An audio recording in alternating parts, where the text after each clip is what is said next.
to the local fashion critic in our group. So this is what lords like you wear. Certainly looks the part. I can... Dohalim, your spare bracers were getting dirty, so I polished them up along with the rest of your equipment. Why, thank you, Kisara.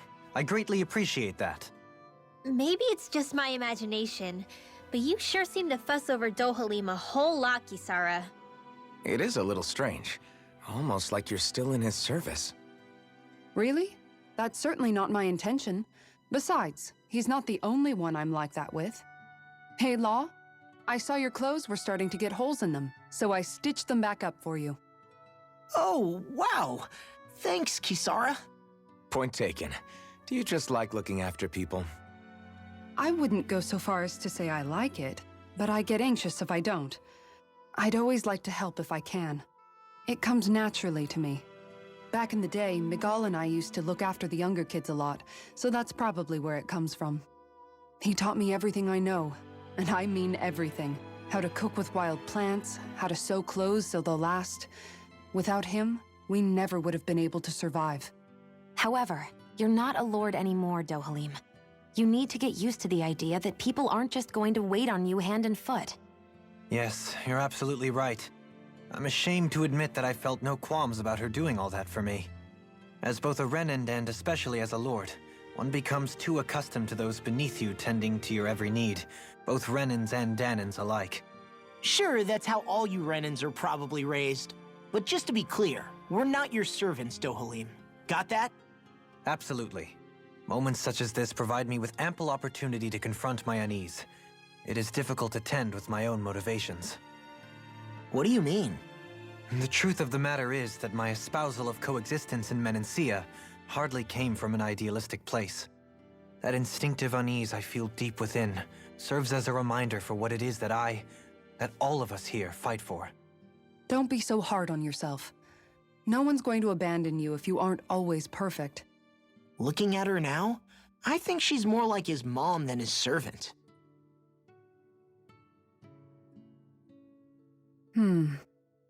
What's up, Kisara? You look concerned. Oh, no, it's just... I'm looking at our finances and they seem to have taken a nosedive. I don't remember us making any big purchases, though. Ah, that may be because I borrowed a small amount to purchase something the other day.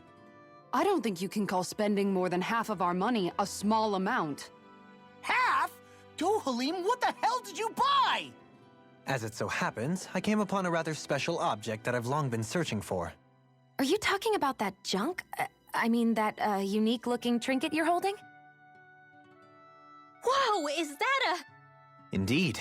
It is a lost artifact from ancient Danan times. Most likely, it was used for some sort of rite or ritual. Ever since we Renans conquered Dana, such objects have been disappearing. I simply want to do my part to help preserve both our people's storied histories.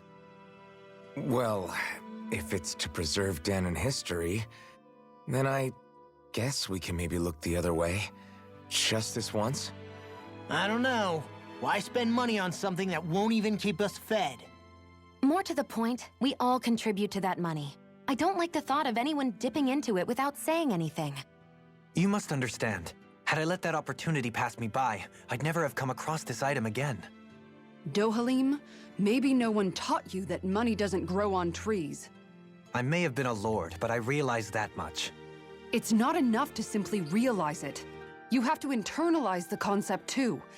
Even after all this time, you still have no real sense of money. Our funds aren't your personal wallet. We camp outside and eat grass for dinner to try and stretch every last gold we have. You never know when we may need it. I don't think we're so poor that we have to eat grass or anything. Shut up, Alphen. Shutting. Let's just agree to not spend too much or be too thrifty for our own good.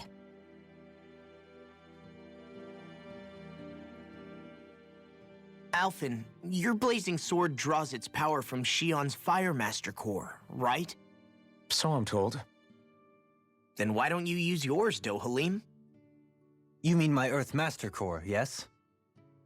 Yeah, I mean, you still carry it around with you, don't you? I do. Each Master Core contains the astral energy harvested from Danan's slaves over the course of the last 3 centuries. Though only a select few qualified people, namely the Lords, can wield them, they nevertheless hold too much power to simply abandon. If only the Lords are supposed to be able to use them, how come Alphen and Shion can use theirs? That may be because Shion has embedded the Fire Master Core within her body, something which wouldn't have occurred under normal circumstances. Okay, but why do you still carry yours around?